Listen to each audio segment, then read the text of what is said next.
તો ઉપાડો ને. હેલો, હેલો, કેમ છો? થઈ તું ફ્રી થઈ? હવારની કંઈક રઘવાયેલી ફર્યા કરે છે, સવારે હરખો જવાબ ના આલ્યો તે મને. મેં કીધું ચાલ તું અહીંયા જોક સ્ટુડિયો પર તો આવી નહીં. એવું તો હું બનાવે છે? અરે શાક બનાવું છું. તે શાક બનાવે એમાં હું આટલું બધું? તો આવી હોત તો. કેવું છે કાકી? બસ ભઈલું, કેમ છે તું? બસ બસ મજામાં મજામાં.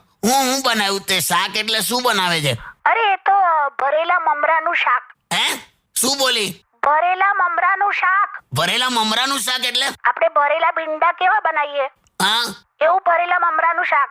એટલે એક એક મમરામાં તું ચીરો મૂકીને અંદર મસાલો ભરીશ ને એવું બધું બનાવીશ? હા, એટલું મસ્ત લાગે ને. એટલે હોતું હશે. ભરેલા મમરાનું શાક હોય કોઈ દિવસ? અરે તમે ટ્રાય કરજો, બહુ મજા આવશે. એટલે ક્યારે ટ્રાય કરું? આ ભરેલા મમરાનું શાક પત્તા 2022 ના થાય? હવે હું ટ્રાય કરું છું ફટાફટ થાય. ભાઈ યાર મૂકી દે યાર, તું ફોન મૂકી દે હમણાં મૂકી દે. શું યાર? મૂકી દે.